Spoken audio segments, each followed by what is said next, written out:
Okay. What is up, everyone? It is Saturday, January 15th of 2022. I am still getting used to and acclimated to saying the words 2022 simultaneously in a sentence when talking about the day of the time of the year. What's up, Jim? Shout out, man. Good morning. Look forward to another family education and support program, group, whatever we want to call this. I've kind of mixed some of the oldies with some new ones today to hopefully provide some information and education to those who are seeking it, wanting it, needing it this morning. Let me go off, and while people are trickling in, because I usually start right on time to make people feel like they're late, let me just give a quick introduction of myself. So my name is Param. I am the facilitator of this weekly ongoing group every Saturday at 10 a.m. Pacific Standard Time. It's something that we've been doing. I've been doing in person for a long time, but as of March of 2020, for obvious reasons, I moved it to the telehealth, the Facebook, the Zoom platforms to be able to provide family education support when we were not able to kind of interact in small building spaces. So what's up, Debbie? Good morning. And the beauty of this is once we were able to go back, I maintain this on this platform because I believe it is the best way to get to as many people as possible and be able to provide a service that is free of charge, that doesn't really plug anything or sell anything. It's literally just about education, empowerment, support. And good morning, Faye, aka Mother. Thank you for being here. And today's a good one. So a couple things about myself outside my name being Param and being the facilitator of this group. I also do have a master's degree in marriage and family therapy with an emphasis in child development. So one of the things we talk about here often are family dynamics and mental health in general. So I do have the professional and personal background to be able to speak on that. Good morning, Hossein John. I also am a licensed advanced alcohol and drug counselor. So for those who are seeking some support, whether it's personally or for their family members or for their family in general, my expertise when it comes to addiction treatment is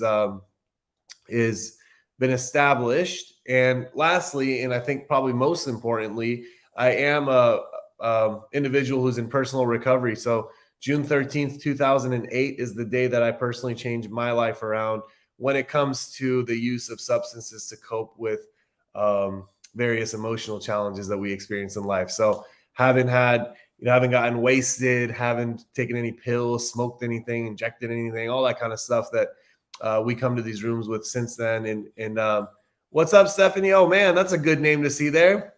Miss seeing you here. Miss the beautiful Casey as well. And it's good to have you here. So I'm just grateful. Bita, what's up? What's up? Good morning. Everyone's popping in one by one. Got the usual suspects, and whoever's new here, welcome. These individuals that you see in the side chat are very supportive and very engaged and invested in the recovery process for themselves and also their loved ones. So this is a community of support that, like I said, it's free and available and accessible to all. And we're going to get to it. So now that I have all that stuff, what's up, Adrian? Oh, shout out to Adrian too. So let me, actually, no, not right now. Maybe next week. I'll tell you why, Adrian. But Adrian's I'll just say this: he's changed his capacity in the Buckeye Recovery Network family, and is going to be taking on a different role that's a little bit more outward facing, in dealing with a lot of individuals that have gone through our program, their families, helping a little bit on the front end of the business. Adrian's someone that's been in our facility for 6-7 years, even before we were Buckeye Recovery Network, as a primary counselor. Dear friend of a lot of ours, and helped a lot of individuals through the treatment process. So Adrian, looking forward, onward and upward to new adventures, bro. So let me start this as I gave all these shout outs. This one is a title that you might have heard me do. I've only done this maybe one time and a long time ago. And Sarah Ratuno, shout out. So the first few minutes of this, just straight shout out. Sarah, happy to be here again, finally. Looking forward to this. If you don't know, Sarah is also an employee of ours. She is a licensed professional clinical counselor. She has a passion of working with trauma and helping individuals through their trauma.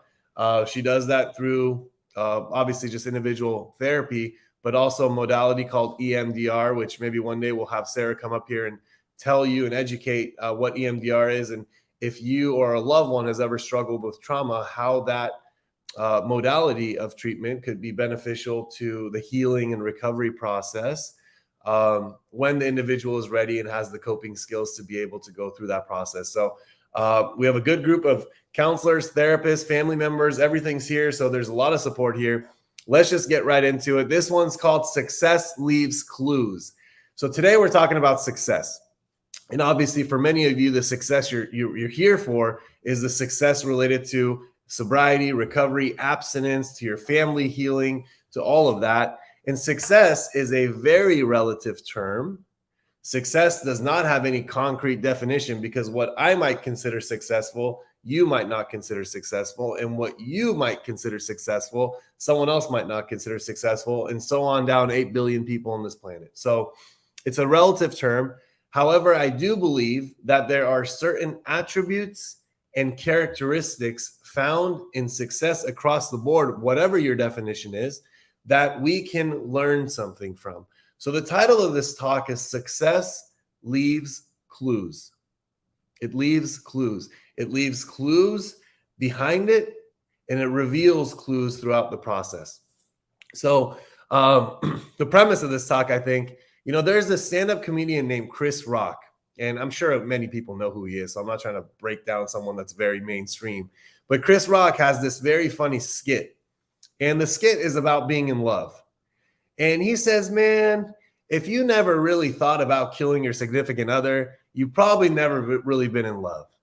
And then he says, if you never stood in front of the mirror and you practiced your alibi, you've never really been in love.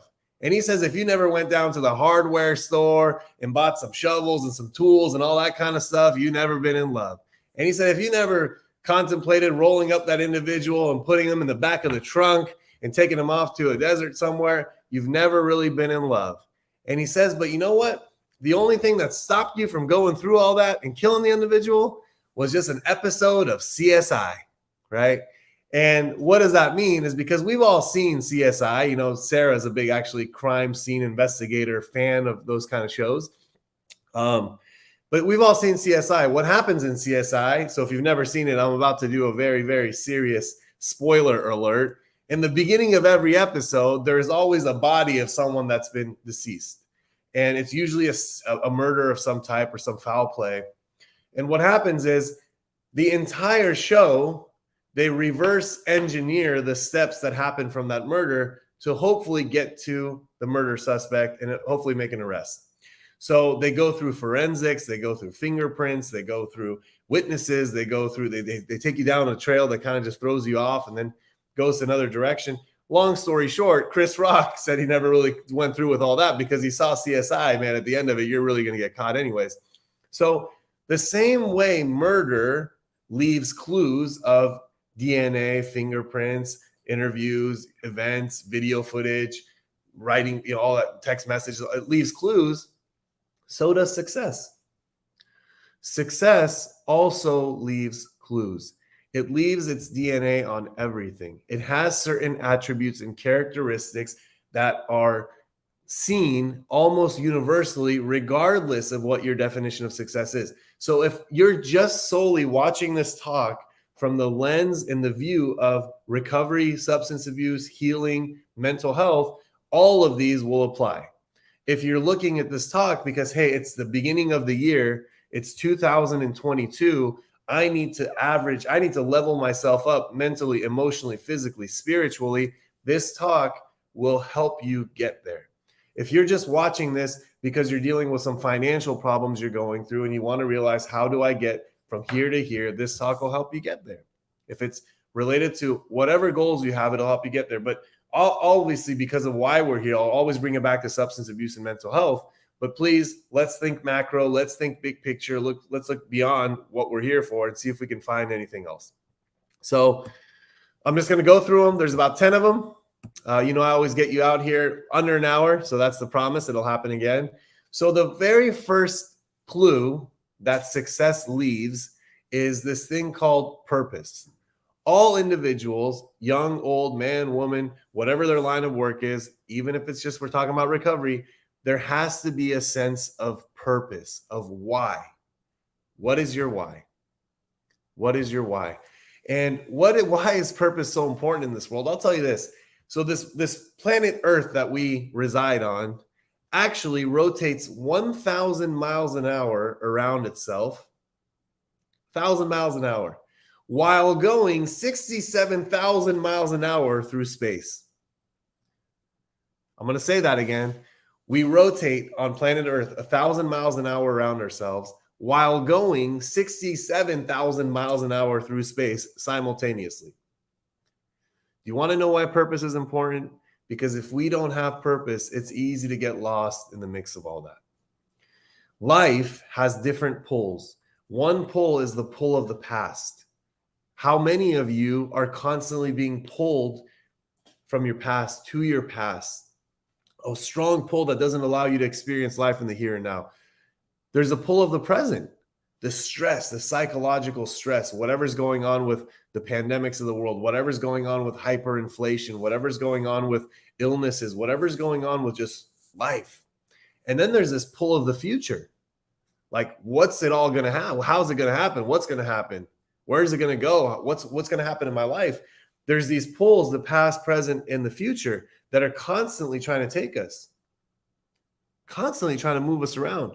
And that's why we need some purpose.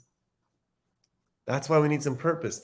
You know, this word ligament that we hear about, it comes from ligari, which is like this, the origins of it. And it means to bind and to connect and to hold things together.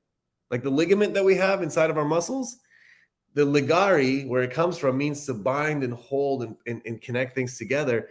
It helps us through the challenges of life. Ligaments and muscles help us, get by. The purpose in life helps us through the challenges. The clearer your purpose is, the stronger it holds. Like, for example, in the 12-step communities, the primary purpose is to get clean and sober, and then give that gift of recovery to someone else, free of charge, free of anything, in terms of moving and paying it forward, if you will. So I don't know what your purpose is, whoever's watching this, but if you don't have one, my strong suggestion is, if you're looking to be successful in life, have a purpose for why you want to do what it is you want to do. If you don't have a purpose, when the tough times come and difficulties, adversities, challenges come, it's easy to hit the eject button. It's easy to make a U-turn and go back to where you came from. Make that purpose clear, make it concise, make it real, make it tangible, feel it, experience it every day, right? And the purpose is something that most people that are successful have, whether it's in their life or their recovery. The next one is this thing called self-confidence. Now, whatever your definition of success is, I don't care, but I'll tell you this: people that are successful have this overwhelming sensation of self-confidence. Sometimes it even goes to borderline unhealthy levels of being cocky and that kind of stuff. So when it gets a little bit too far out, you want to look into it. So I'm glad, Michelle's someone here. I'm just going to put a quick comment up on the board. Michelle, first of all, Happy New Year to you too. And she's someone that's been coming to this for, let's just call it 2 years, to be honest. And despite of that, when she says, I needed to hear this today, purpose, that tells me that no matter how many times you come to something like this, whether it's this talk or support groups in general, that one day, regardless if you've been exposed to the information or not, regardless if you've been there or not, you might hear something that you really needed in that moment. And sometimes you can listen to the same talk over and over again and not hear it. And all of a sudden you hear it one day, because why? The teacher appears when the student is ready, right? We always get new things at different times. And Michelle, I'm glad you're here. Glad you got something out of the first bullet point. There's 9 more bullet points. So the next one is self-confidence. So what is self-confidence? Well, it's interesting you ask, because I'm about to tell you. So it's not neglecting the small daily disciplines. Not neglecting the small daily disciplines. So whatever you have on your agenda today, if you don't neglect them, if you're proactive and take action to complete them, And you do that over a consistent period of time, the byproduct of doing what you know you needed to do, even when you didn't want to do it, creates this thing called confidence, knowing you did your best to rise above your circumstances. Because there's a lot of times that our circumstances around us could be so overwhelming that we start to lose confidence in our abilities, lose confidence in ourselves, lose confidence in our words, lose confidence in our actions. Don't neglect the small daily disciplines and see what happens. Most people that are successful have a high level of self-confidence in what they do because they don't neglect the small daily disciplines. There's a few people that are sober watching this in the side chat. They have a lot of confidence in their recovery. I'm not saying they're cocky. I'm not saying they're full of it. They have confidence in it. Why? Because on a daily basis, they don't neglect what they do, what they've done for the past 18 years in Jim's case. He has a lot of confidence in recovery. He knows what works, and he continues to not neglect what works, right?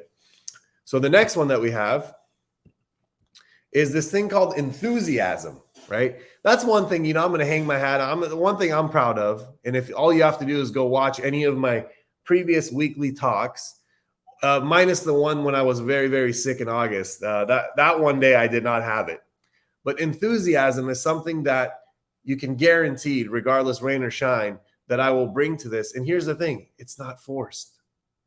I don't have to force myself to get into my jacket, to get into my outfit, to get my speech prepared, to look in the camera, to speak. I really don't.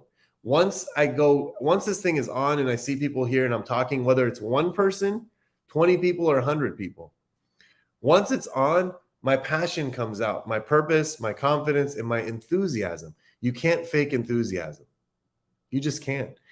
And enthusiasm is, I'll answer that question right now in a second. Enthusiasm is created by purpose, developed by self-confidence.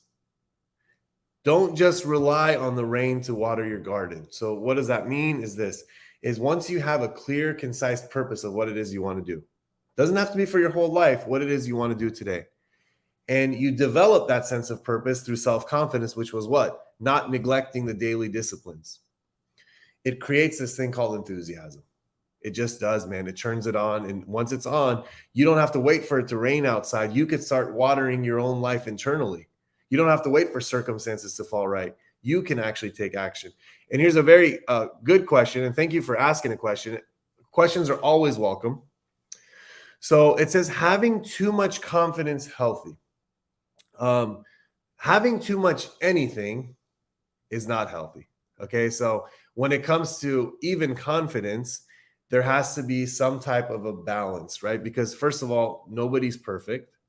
Second of all, once confidence starts to go up to a level of unhealthiness, one of the things that you'll start to see, Hossein John, is you'll start to see the ego start to show up, the ego start to take over, and it starts to turn into cockiness. So cockiness is like one level beyond confidence. It doesn't have solid grounds to stand on. Being too sure of self is never a good thing. Being too sure of, hey, I got this, is never a good thing. If you say, I'm confident that I can do this, my question is, how? I'm confident I can do this. What is your goals? What is your plans? What is your objectives to be able to say that? If the person says, I know I can do this, but they don't have a plan, that is not healthy. That is not confidence. That is just being cocky and being full of oneself and the ego thinking, I got this. So the difference there, Hossein John, if that makes sense, is what I want you to hear is this. It's okay to be confident. It's great to be confident, as long as that confidence has a plan of why you are confident. If you don't know why you're confident, you're not, and it's coming from somewhere probably unhealthy. So hopefully that helped. And thank you for modeling, asking a question. I appreciate that, because I really do like this to be interactive. So the next one that I have here is expertise. Expertise is one of my favorite things to talk about, because I see it in all different fields, right? To expertise is like to have an excellence in skills, to develop the skills of an expert. Cockiness is an empty confidence. That's another way to put it. Actually, it's a little shorter. So one thing I noticed when I have a counselor on this thing, Jim does this to me all the time. Tony sometimes does it, but I'll go through and say something for like 4-minute ramble of just like going through and trying to pound something in. And pretty much cockiness is an empty confidence. Yes, Adrian, that's no question mark. You can put a period after that one. That's what I was trying to say. I just go about a long-winded way of saying it because I have this like almost a compulsion to over-explain things because it's my own anxiety. So wonderful way to put it. Appreciate you. Great job. So expertise, I see this all the time. This isn't something like high level, high socioeconomic status, high professions. It's got to be like an expertise with like law or expertise with like a medical, like a surgeon or something like that. I've seen expertise. Like if you ever go to In-N-Out, for example, and the workers that are working there, it's a West Coast kind of a fast food establishment. The workers that are working there that take your orders and work in unison when these rushes of human beings come, those people have gained a level of expertise in what they do. I do believe that in the recovery world, you're never going to be an expert or like a guru that has it all, but you can gain some expertise on what's inside the literature, what's inside emotions, what's inside helping out other human beings. We got a guest star, by the way. We got a cat in the background. Mochi, you want to say hi? Yeah? She's going to jump on me right now and mess up the tire. So long story short, expertise is wanting to be the best in your field or your position. So if you're looking at this strictly on a professional level and you want to go from where you are to another level up, what are you doing to be able to do that? How are you going to get to that level of expertise? So there's some theory that goes around. Once you do something for 10,000 hours, you're pretty much an expert in the field. I don't fully agree with that. And I'll tell you why. 10,000 hours is 5 years of full-time work because 2,000 hours a year. I've seen people after 5 years of full-time work that they don't have any expertise in what they've done. And here's the reason why. They've just gone through the motions.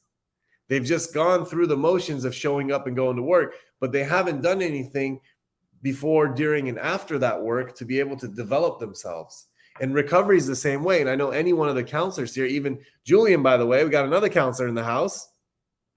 There are no experts. There are no experts, only greenhorns in recovery. And, then he said, there's always continue learning. And Jim said, always room to learn. And by the way, if you're a family member watching this, I want you to know you have 4 counselors and a licensed therapist in the audience. So where else does that happen? Free of charge. So it's kind of cool. But to be able to continuously grow in your field, because there's people that they could be at a job, they could be at work for 5 years and be the same person they were 5 years before that. So there's always room for growth. There's always room to learn. But do you want to have that? Successful people do that. They leave that clue. They're always a better version of themselves. One thing I've been on record saying to many of the people that are probably watching this, but if someone tells me, hey, Parham, you've changed, I say, thank you. And they say, no, like you've really changed since like last year, 2 years ago, 3 years ago. I'm like, thank you. That's what I'm trying to do. I'm constantly trying to evolve. So if I watch this talk that I'm giving right now, and I go back 2 years ago to when I gave this talk, if I'm the same guy giving the same talk the same way, I failed. I want to make sure that I am constantly better than my previous version of myself. I'm not saying you, I'm not saying others, myself. And people that gain expertise are constantly trying to grow and develop and evolve. The next one that we have here is preparation. People that succeed, they often leave the clue or they reveal the fact that they are highly prepared for what it is they do. So I'm a big fan, I talk about this often on these talks, is preparing to have a good day, right? Do you prepare to have a good day? Some people will be like, what do you mean? Like, I just wake up in the morning and it's either today's going to be a good day or today's already a bad day. No, if that's your strategy, I guarantee you have more bad days or neutral days than good days, because a good day is created. You don't just wake up hoping and wishing for a good day. A good day is created. In my opinion, when it's created the night before. The night before, if I sit down and say, what do I need to accomplish tomorrow when I wake up? What are some goals I have for this week? So let's say Sunday night. What do I got to get done Monday? What do I have to get done throughout the week? What do I need to look back on after the week is over and say, did I complete X, Y, and Z? That individual not only sets himself up to have a good day the next day, but also sets himself up to have a good week that week. But if someone wakes up in the morning, the alarm going off, looking for some coffee, trying to find their clothes, jumping out of the shower, saying, hey, okay, what do I have to do today? At that point, you've lost the battle. It is going to be a bad day. So if you're trying to look at people that are successful, and this, by the way, happens in recovery process too, at the end of every single day, for those of you who might not know, one of the tools, like in the toolkit of recovery, is this thing called an inventory. And what that inventory does is you take a look at your day, you constructively review your day, and you ask yourself the following questions. Was I resentful? Was I selfish? Was I dishonest? Was I afraid today? Did I harm someone? Do I owe an apology? What do I have to do to make it right? And then, what's my plan for tomorrow? What am I going to do upon awakening? And preparation is a sign of taking responsibility in what we do. Thank you for another good one right here. Preparation means that you're invested and you're responsible for your life and the quality of your days. The quote here says, life seemingly does not wish to waste success on the unprepared.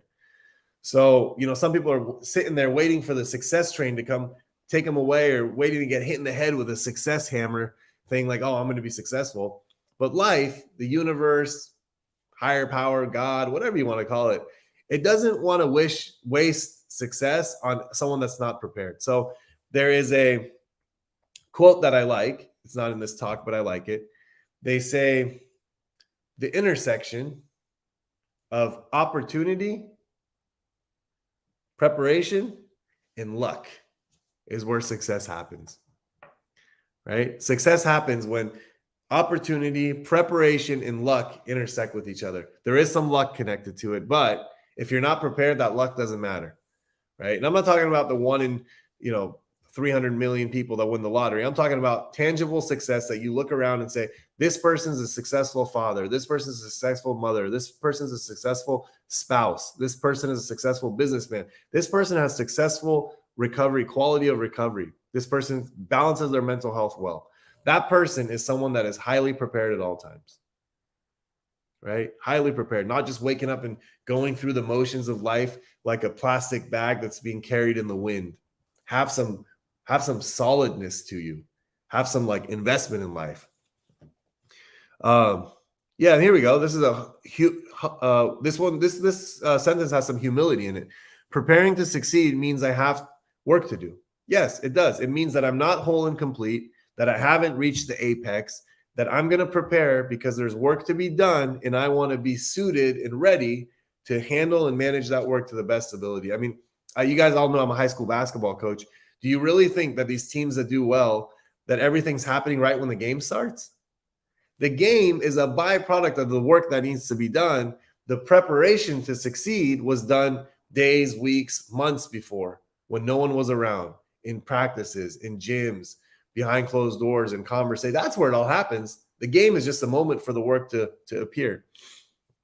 Good conversations on the side, guys. The next one that we have is a sense of responsibility. So actually, a few comments ago, we brought up the sense of responsibility in terms of preparation, but it's its own clue by itself. People that are successful have a sense of responsibility. I am the person responsible for my life. Now, the only caveat, the only exclusion, the only exception I would make to that is children, like young children, up until the age of, let's just call it 18. Now, it's not a definitive line. I'm not talking about a legal age of, hey, this person is now an adult. I'm not talking about that, because based on life development and what happens to a person throughout their lifespan development, 18 years old might mean actually like 12 years old for some people. If you've had abandonment issues, abuse in your life, if you've had neglect, if you've had a lot of bad things happen to you, 18 is not 18 in that case. It might be chronologically your age, but it's not your emotional age. But the only exclusion I have to sense of responsibility, I am the person responsible for my life, is to children and people who aren't really emotionally developed at a young age. Because how could you hold them responsible for the actions of others? How could you hold them responsible for the world that they're living in with no choice of their own? But to the men and women that are watching this right now, I'm almost certain that everyone watching this is an adult. You are responsible for your life and the quality of it. I've said that directly, made eye contact with a human soul sitting in front of me, no matter how painful their current circumstance was. I said, you are responsible for it.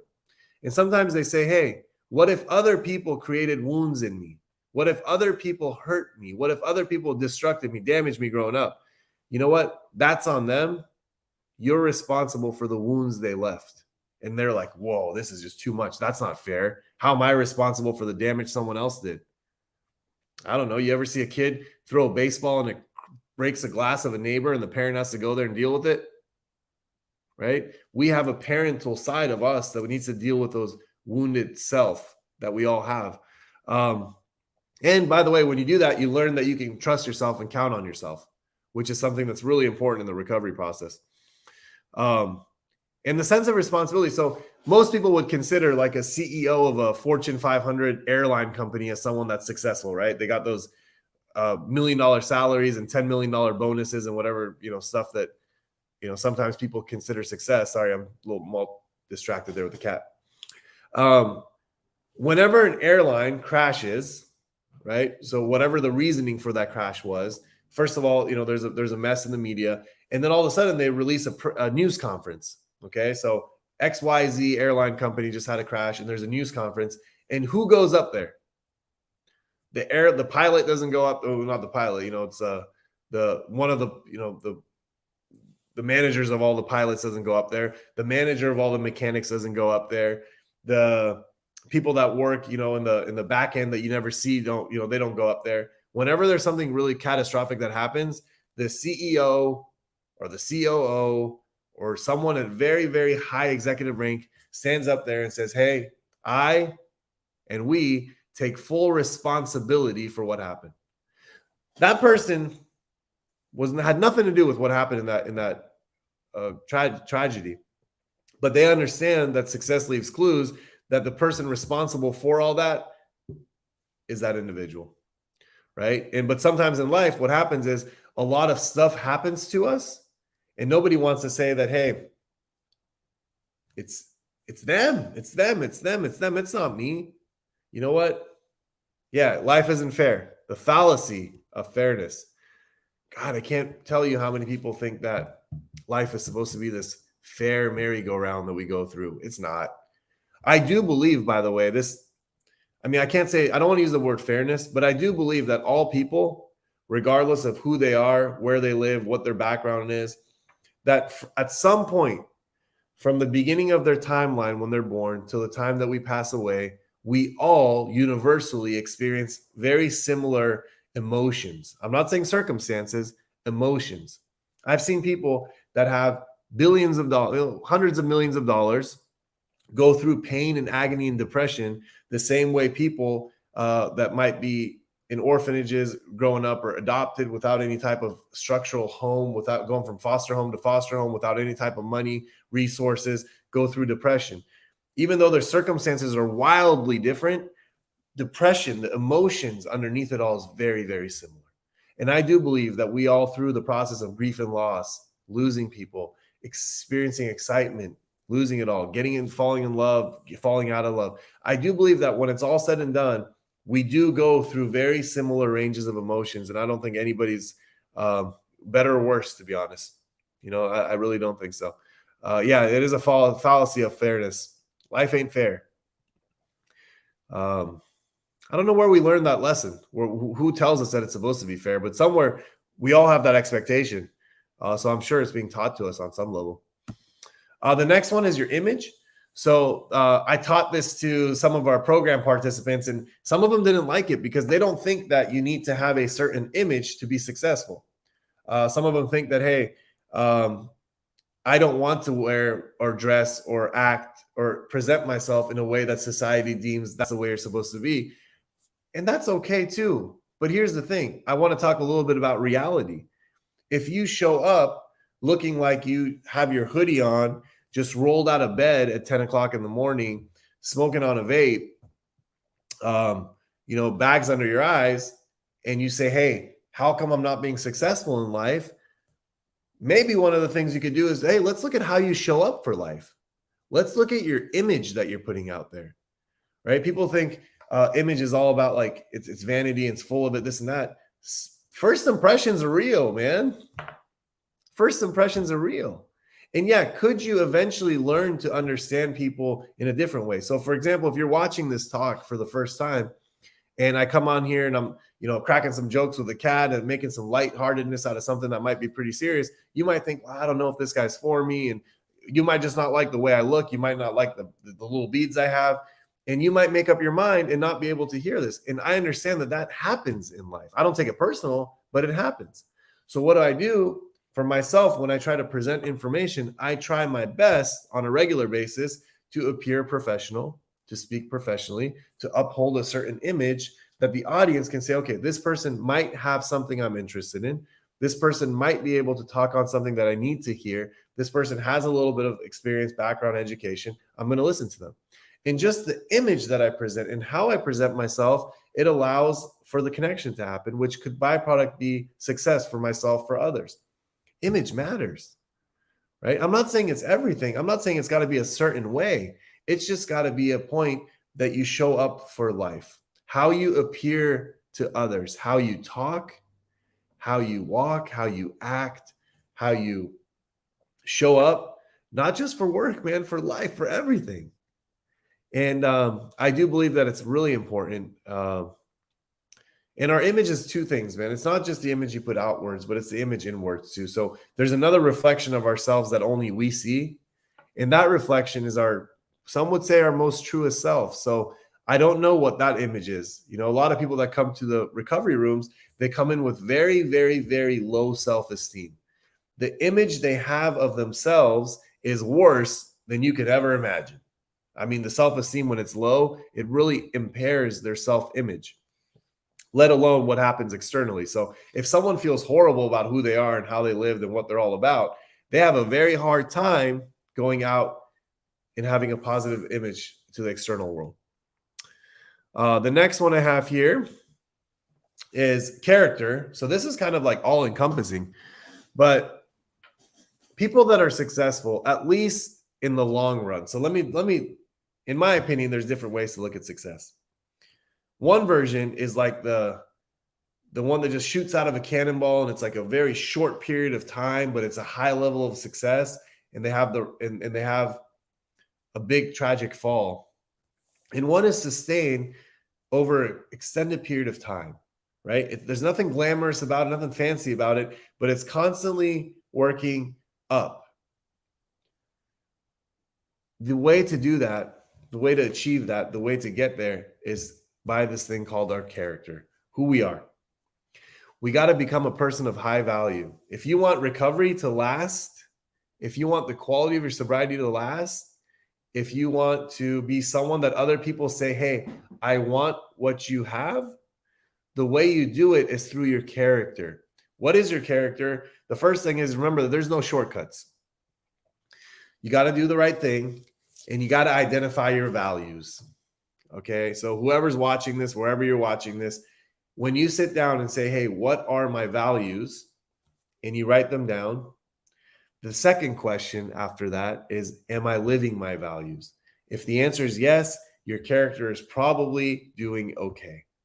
If you value honesty, family, loyalty, and trust, and you're lying all the time, you're not talking to your family, you're completely jumping from one thing to another, you're not loyal, and you are not exhibiting trust, your character is hurting.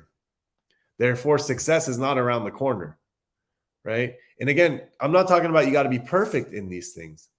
You just have to consciously identify your values and work on them on a regular basis. I would say daily basis. And I'm not being hard on that. I just believe whatever we do daily, we become a byproduct of. You become what you do daily. So If you want to change something, you also got to do it daily. It's kind of like the integrity character. The integrity is a good one for this one. It's doing the right thing when no one's watching. It's so easy to be perfect when everyone's like watching you, but when no one's around, the lights are off, friends are gone, you're not at work. How do you live your life? If you're just on cruise control, not living any values or identifying any values, just kind of existing, success, remember, doesn't waste itself on the people who are unprepared or don't have character. Just a few more left. This one is self-discipline. I talked about this last week too. Self-discipline is this. My definition, or whatever definition, is doing what you know you need to do even when you don't want to do it. Okay? Doing, so taking action of what it is you know you need to do. So how do you know that, by the way? Hopefully you've identified it, you've written it down, you did some work on it.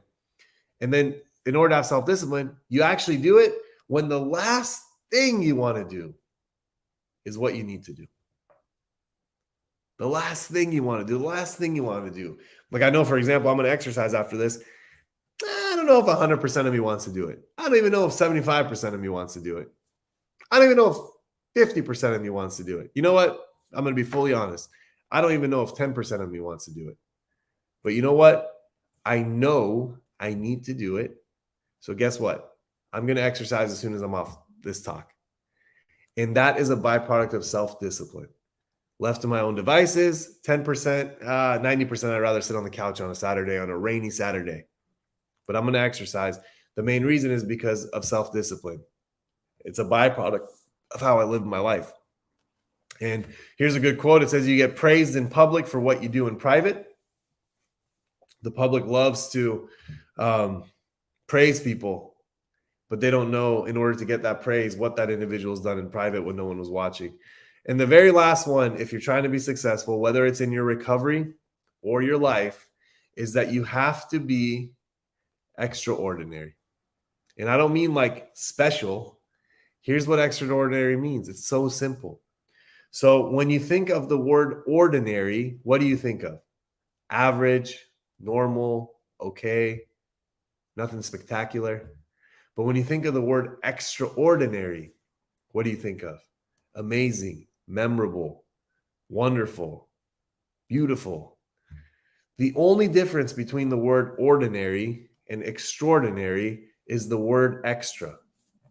If you're trying to be successful, all you have to do is a few extra things that you're currently not doing. And by doing so, you will become extraordinary. That's all it is. You don't have to go become something you're not. Can you find 2 or 3 things a day that you know you need to do that you're not doing, and start doing those on a daily basis? If you can, you will become extraordinary in what it is. Your recovery will become extraordinary. You ever talk to someone and say, hey, how you doing today? Never had it better. How you doing today? Best life I've ever had. How you doing today? I'm living the dream. And those people genuinely mean it. They're living extraordinary lives because they're doing some things extra that to the other person, when you ask, hey, how you doing today? They're like, oh, it's whatever. How's your sobriety going today? I don't know. I'm just blah.